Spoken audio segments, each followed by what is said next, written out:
Hello, ladies and gentlemen. Welcome to the original, the Count Out. The count out. Today we're going to be reviewing Money in the Bank 2014. Pretty mediocre show. Oh no, it wasn't mediocre. All right, I know. First off, I know I sound like I'm really tired, maybe really bored of the show. I'm just extremely exhausted. But it was not a mediocre show. It was a decent show. It was Yeah, I better guess than decent. decent. No, well, let's go through it, and then let's go through the matches. We'll see what we say. Then maybe I'm giving it a little too low. Maybe you're saying it's a little too good. We'll see. We'll see after we go through all the matches, Corey. Oh yeah, all right. Because keep in mind, Corey just looked at a Bleacher Report, and Bleacher Report loves WWE. They gave all the matches like A, so Corey's probably like, oh yeah, that was pretty good. No, not necessarily. All right, so to start off with, we had the Usos defeated Luke Harper and Erick Rowan for the WWE Tag Team titles. That was a good match. Really great opener. Yeah, it was a good match. I really liked it. I would go as far to say that this was almost the match of the night. No. It was up there. It was a good. It was a. I'd probably say it was the the second best match of the night. I am disappointed the Wyatts didn't win. I feel like. Yeah, I feel like the Wyatts but I like as a the stable Usos need to too. win the tag team titles and all I that do stuff. too. I feel like the Wyatt family is just kind of like, yeah, they had the feud with Cena, which was pretty good. It had its like moments, but I feel like ever since then they just kind of like Are float there? around. Yeah. And it's nothing really big's happening. But this is a really good match. I really enjoyed it. Just a lot of like fast paced. A Saw lot of some more near from falls. Not Luke Harper. Luke Harper we've been seeing a lot of. Erick Rowan we've seen more of his ability. I don't in the know. ring. Is Luke Harper the one with the black beard? Yes. Okay. I'll call him Blackbeard. Sounds like a pirate name. That'll be his new character. Oh, geez, look, the network's freaking out over there. Sorry, we just have the network still on the screen. It just started freaking out. Speaking of which, I don't know if anybody else had, but we had a lot of problems with the WWE network. Surprisingly, yeah, because This is the worst even with we've ever WrestleMania had. when they first had, they were really afraid it was gonna mess up. And it barely any hiccups. like at the WrestleMania, beginning, it had mess ups. I remember WrestleMania, there were some audio mess ups, but then it fixed super them. amount of hiccups here. Go from great quality to terrible quality. Just could not make up its mind. Audio would just cut out. It would just go freeze. backwards. It would like go backwards. Like Cole would say a line, and all of a sudden it would go back and it'd say it again. Weird stuff. But so I definitely think WWE's gotta fix any issues it has with the WWE Network if they want it to be a success. But overall, tag team titles match was really good. And whether or not I feel like maybe the Wyatt family should have won, but still, Usos haven't been doing a bad job. I like them, They've been doing a so good I job. can't complain about that. Next up was Paige versus Wait, why am I having Naomi? Why was I like? I was looking at that. I was like, I thought you were gonna say like Nigel. You're like Nye. I don't know why I was having trouble pronouncing Naomi. Why now it sounds weird to me. Now it's really weird. Naomi. It's He's Naomi. Crazy, yeah, Naomi. Alright, so there was a really weird botch in this match where they were on like the top turnbuckle and they both kind of slipped off. I didn't really know what happened there. I was like, that was really weird. The match, it was fine. Yeah, I wasn't sure if it really was supposed It to was happen. fine. The problem I have is that with this Paige girl, apparently she's like really good, right? Yeah. But I feel like she like always gets beaten up in her matches and then like comes back a minute later and just wins it. Like I don't feel like they make her look like as tough as she is. You know what I mean? Because apparently in NXT she had this whole like anti-diva thing where she was like really tough. She's like British, tough as nails and all that. Okay. And here she's kind of acting like, I know it's kind of weird, but since I'll be honest, I pay attention more to TNA. She kind of reminds me of Magnus. That's what a lot of people were saying. Obviously without the cheating, but being a paper champion where she's not very strong, all of her victories are kind of flukes, is what everyone's saying. And I kind of noticed that because she didn't look extremely strong in this match. She should be like dominating these matches. But it seemed like the real story was Naomi and Cameron, and it seems like they're going to break up because Cameron was kind of happy that Naomi lost because she's a little jealous. Okay. So, but it was actually a pretty good match. It was a yeah. good match. It was a good match. This is good because usually WWE has the worst divas matches, and they're just And this awful. this Paige is good. Paige is good, and then Naomi's good too. So definitely two really good divas right here. Knockouts division still better. That's gonna be really hard for WWE to catch up to. Knockouts division is just elite, but at least with these two, It's they a can, step in the right direction. We're definitely moving forward. I did see an increase in match quality after Paige got the title. So I mean that was good. Besides that botch. Then next up was Paul Revere, as played by Damien Sandow, versus Adam Rose. No, it's Paulo Revere. Yeah, because That they're in was Boston. that was They're his in the- in-ring debut. What's this called? The TD Arena? Where were they I have fly from? no idea. Let me see. But yeah, he came out. TD Garden, my bad.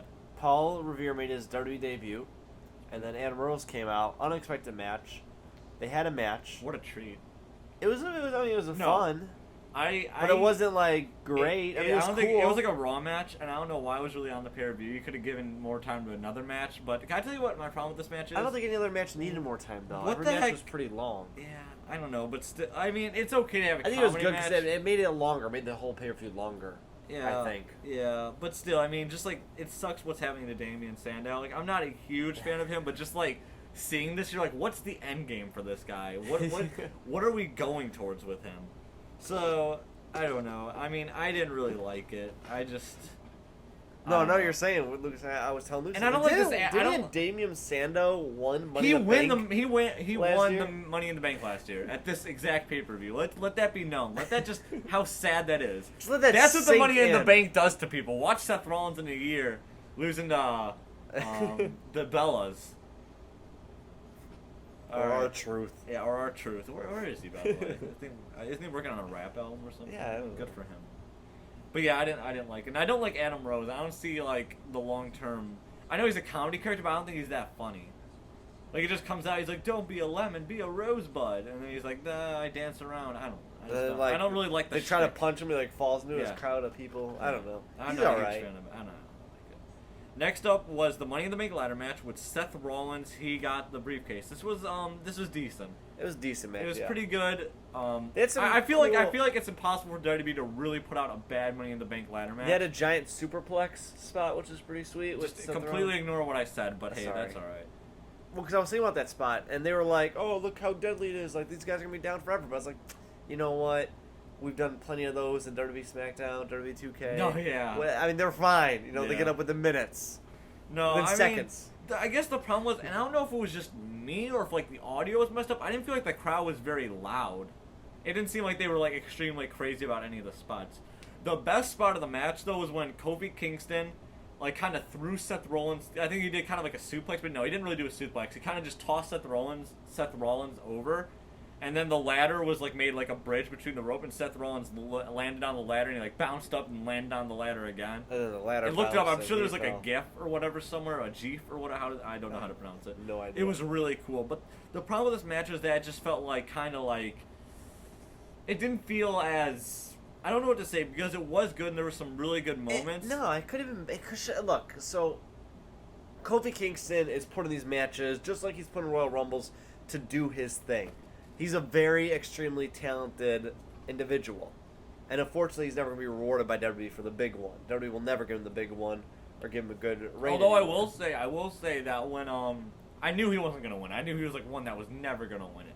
But when he was like after he tossed Seth Rollins, he's the only one there. They had a close up, and he was like, it looked like I was like just maybe I suspended my disbelief. I'm like maybe they're gonna give it to him just to swerve the hell out of everybody. But like what I was saying though, all these guys, Seth Rollins, Dean Ambrose, Dolph Ziggler, Kofi Kingston, RVD, they're all RVD. Yeah, we don't like RVD. They're all very talented people. They're all. And one thing I want to say is, unfortunately, Wade Barrett was not there, and he's my favorite wrestler in WWE right now, and he's out with another But injury. so these guys are all very athletic, and they should have been doing all these like I said, But Kofi the one Kingston's thing- in this match for one reason. There was some cool and stuff. he didn't. But there wasn't Great, as. But I think you understand also that like times have changed, and even though like I think one thing is that us as wrestling fans have been spoiled by like the TLC matches at WrestleMania 17. Because those were so crazy, but and you see, can't though- really match up. And look what happened to those guys. Look what they went through. Yeah, but see, Edge is no. retired. Man, Jeff Hardy had like the substance abuse problems. So But see, no. No. See, I'm right. What I'm saying is, they're not able to like throw themselves on the ladder, but you know how Kofi like jumps over the ladder, you know, just something interesting. Something. It should have been more fast paced. Should have been more jumping around because that's what these guys. I mean, they're lighter guys. You know, they're more. Well, I mean, athletic, there was some running good around. stuff though. I mean, I don't. It think... was more of a disappointment for me this match. Yeah, it could have I been get what you're saying. and should have been better. I know it should have been better, but I think you're selling it a little bit short. It was definitely a good. It was a good ladder match. It was a good. I'm not saying it was a bad ladder match. It was good. It was still good. It just was definitely. It way wasn't below as good, if expectations. I remember. I'm comparing this to the first Money in the Bank match they had. Because remember, they had two Money in the Bank matches last year, SmackDown and the World title and then the WWE title. Yeah. I'm going to compare this to the World title one because this is like the lesser one. And I feel like the World title one last year was better. I remember that one a little bit more. That one was a little bit special. Although this has And then also the ending moments. with. Oh wait, hold on. Yeah, let me talk about that. So Yeah, 'cause Seth that was- Rollins and Dean Ambrose were like the big. Well, you cut me off all the time, so it's all good. So those two, Dean Ambrose and Seth Rollins, were the big two that everyone thought was going to win. So they were fighting a lot. Then Dean Ambrose did like a DDT off the he like went off the ladder and did like a DDT and he hurt his arm because apparently like Bray Wyatt injured it or something. I don't know. So he was like holding it, but then he's like rolled on it and he was like, the referee's like, you gotta leave, and he's like, no, I don't want to leave. But while he's saying I don't want to leave, he's like walking backwards, and they don't really have to force him to leave. He's kind of walking back on his own, just kind of going like, oh yeah, I don't want to leave. I'm just gonna walk to the back to prove my point. So he leaves. And Seth Rollins comes up, and then Dean Ambrose runs out, rolls in, doesn't even, like, the shoulder doesn't even hurt anymore for him. He looks fine. He pushes over the ladder, and then he's like, I'm gonna win. Then Kane comes out, knocks him out, and then Seth Rollins gets the title. But what really bothered me, too, was the point that, obviously, they just threw in that Dean Ambrose shoulder injury, was that everybody was knocked out when Seth Rollins was going up. Then Dean Ambrose knocked out Seth Rollins, climbed up with the a ladder. Chair. Like, with a just chair. Beat him with a chair. And then Dean Ambrose was climbing up. Then Kane came out, beat up Dean Ambrose. Then Seth Rollins was the first one to get up. No one else got up. The only other one that made sense I would stay down with Dolph Ziggler because he got, like, his ankle hurt. Obviously not legitly. But it was just ridiculous that nobody got up and did anything. What's that called? Like, the psychology. It just didn't make sense. Why would everybody be out longer if they didn't even go through as bad as, you know what I mean? Exactly. It just seemed kind of lame right there. It would have been better if at least people were, like, rolling in just to give the illusion that, like, oh, you know, oh, God, you know, like, at least that they're up. Yeah, they're trying. It just looked like they were just, like, taking a nap. Taking a nap, yeah. Huh. But still, a good ladder match. Could have been better, but still. Next up was, oh God, Ryback versus Goldust and Stardust. The story of this match was not, you know, Cody Rhodes becoming Stardust, finding himself connecting with this bar, going on a new track. It wasn't about Ryback falling down. No, it was about Curtis Axel's new ring gear. His new single. Oh my God, Corey, if you can find a picture of that. That was the ugliest thing I've ever seen. He looked like the biggest idiot in the world wearing that. I don't know who. I tweeted this. I was like, whoever came up with that, whoever thought that'd be a good idea, even if it was him, he should be fired on the spot. He looked like a complete jobber. He looked like a tool. Like, I looked at him, and I was so distracted. I'm like, what the hell is that? There are people who can wear singlets, right? Like Ryback, Big E, Langston. I mean, big guys can pull off the singlets, right? Oh, Kurt Angle. Yeah, Kurt Angle too. And maybe it's because you're used to it, but Curtis Axel, it looked like so, like, he looked like a jobber. Because it didn't feel like it fit him. It's Yeah. like Norman from TNA. Yeah, but that's the joke for yeah. Norman, Nor Furnham. Norman, that's why. And look, it just doesn't fit him right. It looked so bad. It looked horrendous. And everybody on Twitter, I made sure I wasn't the only one. Everyone else was like, dear God, that was awful. And you know what the sad thing is? Like, a lot of people complain about Curtis Axel. I actually like Curtis Axel. Now, do I think he should be a world champion? No. But I think he was a really solid, like, he's really good in the ring. I thought he could be a great, like, Intercontinental champion. Because I remember he had the reign with the Intercontinental title. I'm like, oh yeah, this guy's pretty good. I feel like if they really gave him a chance, which they kind of, like, backed off on him. Even though I feel like the tag team with Ryback, I mean, it obviously shows they didn't have anything for him, but at least I feel like it's decent. It's good to have another tag I feel team. like they have so many matches between Ryback, Skull, and Cody Rhodes. Yeah. Yeah, but I don't know how I feel about the Stardust character. I think it's too early to tell. I get what they're going for, but I kind of wish they just let Cody Rhodes be Cody Rhodes. You know, Because that's cool. I don't know. Cody Rhodes running The with match it. I like was- Cody Rhodes. I want to be a champion. Yeah. I don't know. It feels like it's kind of becoming time where it's like you got to give him a chance because all these new guys are coming in. I almost feel like they need to separate the WWE and World titles again because I feel like the roster's too big. Well, Yeah. I think we need to make an entirely different count-out because I feel like WWE is so bad with their time. They have so much time with Raw, SmackDown, Main Event, and they don't efficiently use it. There's like no meaningful feud for the Intercontinental title, for the United States title, for any of the titles, really. There really isn't. You know, I think what they got to do, and what we should make a count about this, they got to break the brand again. Yeah, I think they They really need do. a Raw and SmackDown. And that way you can have more NXT guys come up and, you know, build them up, and then if you know what I mean, it makes more sense. Because I feel like Cody Rhodes would be perfect for the World Heavyweight title right now. You know what I mean? So, I don't know. But this match, it wasn't really anything to write home about. It was just a Raw match, which, I mean, pay-per-views are bound to have it. It happens, but it just wasn't very good, I'd say. It was kind of weird, but, yeah. I don't know. It just wasn't really anything special. I guess it was okay, right? Yeah. Next up was Rusev versus Big E. It was okay. It's a good match. It was okay. The Wait, problem I don't like is like that it was a rehash of the Extreme Rules match, maybe a little bit different. But I mean, he did the spear to the outside Which again, I don't which get, we've like, already seen like 3-4 and times. it's a pretty dangerous move, so I don't get what the point of doing it over and over again is. Well, it's not. The first time we saw it, like I remember we saw it. Elimination Chamber. Like, because I remember whoa, snap. If you look, I remember our Elimination Chamber review, we're like, we started off with the Intercontinental title match. It was a really good Intercontinental title match with Jack Swagger and Big Lex, and we're like, this was great. And that move was one of the greatest moves. We like really highlighted that. We're like, it was awesome. But now if you do it all the time, it kind of ruins its flow. Well, exactly. You gotta only bring it out on really special occasions. Well, like what AJ says with the shooting star press to the outside, he does that. He's like, yeah, I try to do it at least once or twice a year, or once every like 1 or 2 years, you know, because it's not something that you should be able to throw out at every show. I get you, but But he's doing it every show. I don't know. It wasn't an amazing match, though. I mean, it was what it was. This Rusev isn't necessarily the best in the ring, and they're both powerhouses. I think he's alright. I think they're better than others they've had. But I'm not a big fan of Rusev. I really don't care. But yeah, I mean, I don't care about him either. I didn't like him when he first came to the Royal Rumble, and I still really don't care. I mean, he's got an impressive size, but it wasn't. And this match just like. It wasn't as bad as obviously the Cody Rhodes match. It wasn't as bad as the Damian Sandow or Paul Revere match, but it could have been a little bit better. I think that yeah. Next up was Summer Rae versus Layla with Fandango as special referee. This feud has been really weird because I feel like Fandango broke up with Summer Rae a long time ago, and then all of a sudden now she cares.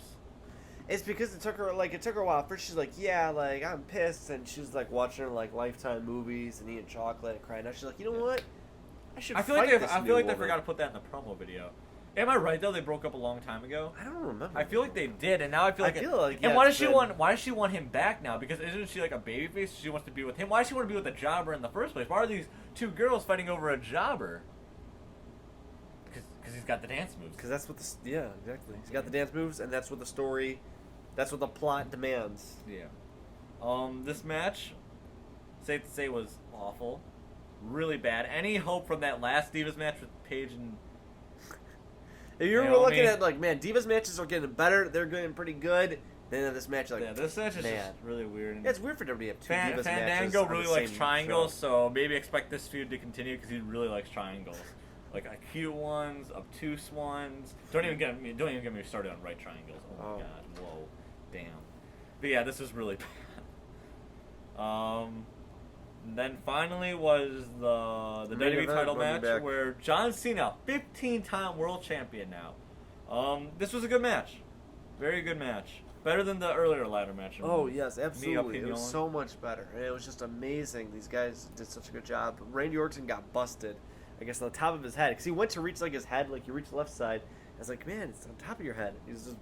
Blood was everywhere. I was surprised they didn't try to pull him to the side and like try to wipe it all off. Well, I mean, I guess it makes the match look a little bit more intense, but obviously got to be careful with that. With the PG stuff, you gotta wonder how. I wonder if whenever that happens, if there's an accidental cut, if they get flagged or get fined or. But this match was really good. There's like a lot of things with ladder matches that like everything's kind of been done before in a way, except in this match. They had it where I believe it was Sheamus and Cesaro were on the ladders, and it got like tilted over. No. And who put the ladder? Kofi Kingston. Not Kofi Kingston. God. Who put the ladder? I forgot. It was like bridged between the turnbuckle and like the ladder, which was in the middle of the ring. And then they pushed it into the ladder, so it was in between the two. The ladders. And it like leaned forward, so they're like so they pushed it over, so Roman Reigns came over and pushed it up, but then the other ladder was sticking out, kept it standing up, and Cesaro was like hanging on and trying to pull himself around. It's really hard to explain, but it was incredible. Like it was really. I was super scared. So I'm like, if this could turn out really bad for someone. Oh yeah, well, because the way Cesaro looked like he could have, like, if it went over, he could have hit the turnbuckle, and that would have been GG. Awful. Game over. Awful. I'm trying to think. Match was fast-paced. It was pretty good. Everybody had their moments of offense. It was really weird to see Kane out there just the whole time. Yeah, I don't know. Wait, was he officially in the match? I don't know. Because I thought he lost to Cena for the qualifier, remember? Yeah, but maybe Triple H, all stuff were like, oh, he's in the back now. I don't know. I missed that. I'm trying to think what else. It was a good match, though. It's hard to say exactly what happened because it did happen pretty fast. I liked it though. I'm trying to think. I'm just looking through the highlights real quick. I don't think there's anything that really. I mean, It wasn't like there was I some. feel like we need more Bray Wyatt. I felt like there wasn't enough with him being almost close to it or anything like that. I feel like they should have pushed him more. I feel like it was more about Roman Reigns. It definitely was. And, Cesaro was a backseat.